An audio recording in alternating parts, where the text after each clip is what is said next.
It has all the elements to hook you in. An intense bidding battle for Ambuja Cements and ACC, the two Indian subsidiaries of Switzerland's Holcim Group, is going on. And it all began with baffling media reports that Holcim, the world's biggest cement maker, may exit India, a country which makes up 23% of its global cement capacity. Holcim's decision to potentially quit India, which still has millions of kacha and semi-pakka houses and will see massive construction activities in the years to come, has surprised many. It entered the Indian cement sector in 2005. The Swiss giant is now trying to diversify away from its core business of cement and aggregates like crushed stone, gravel and sand to focus more on building technology as it increases its emphasis on sustainability.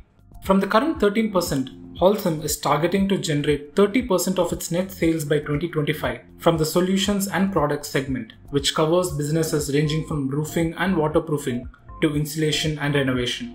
This is part of its medium-term strategy to become the global leader in innovative and sustainable building solutions, called the Strategy 2025, Accelerating Green Growth. It has made several acquisitions in the past 12 months in Europe and the US to build up its solutions and products portfolio. At the same time, it has sold off its cement operations in Brazil, Northern Ireland, Zambia, Malawi, Madagascar and Russia. And according to reports, next in line is India, where Holcim is the second biggest cement group. The Indian operations represent 24% of Holcim's global cement capacities and 27% of sales. It owns a 63.19% stake in Ambuja Cements and 4.5% directly in ACC. Ambuja in turn holds just over 50% in ACC. They have a combined capacity of 66 tons per annum compared to market leader Ultratech Cement's 120 million tons. So what makes Ambuja and ACC so attractive that it has triggered a hotly contested race between several players to buy them? On a consolidated basis, Ambuja and ACC account for 12% of India's domestic capacity and 17% of the revenue market share. Ambuja Cement and ACC reported a combined net profit of Rs 3,900 crore on revenues of Rs 30,000 crore during the year ended December 2021. The acquisition will give the acquirer one of the best managed and profitable cement assets in the country, which are also debt-free. To give a complete exit to Holcim, the potential buyer would have to shell out as much as $10.5 billion after accounting for mandatory open offers since both are listed entities. This would make it the largest deal in the Indian cement industry and one of the biggest exits of an MNC from India. The high potential cost is attracting bidders with deep pockets. Media reports indicate that India's biggest steelmaker JSW Group, Aditya Birla Group's Ultratech Cement, and ports to energy conglomerate Adani Group have submitted non-binding bids to Holcim. 83-year-old cement maker Dalmia Bharat and the world's biggest steelmaker ArcelorMittal are also said to be joining the race. They have almost about 67 odd million tons of capacity in India, ACC and Ambuja combined together. And they are already having a plan of around 5 to 8 million more addition over the next 1.5 years.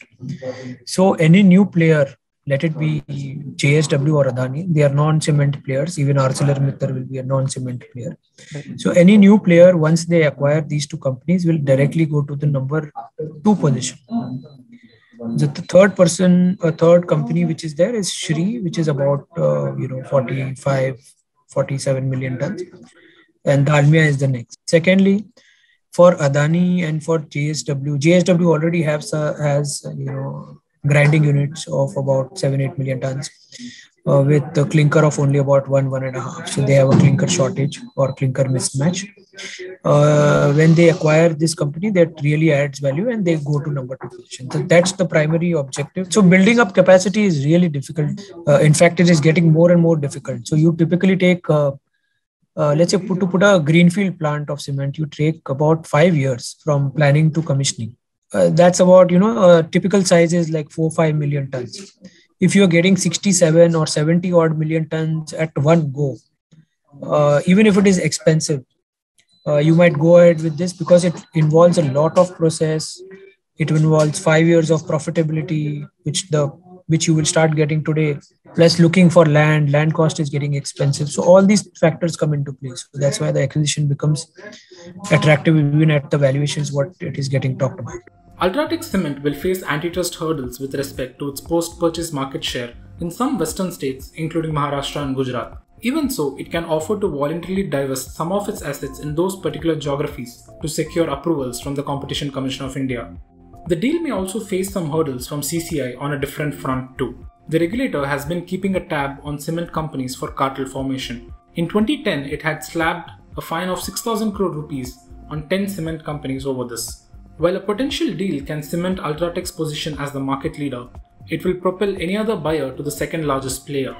Ambuja and ACC are particularly attractive for non-cement groups like Adani and ArcelorMittal, who will get the opportunity to gain a huge foothold in the world's second biggest cement producing country.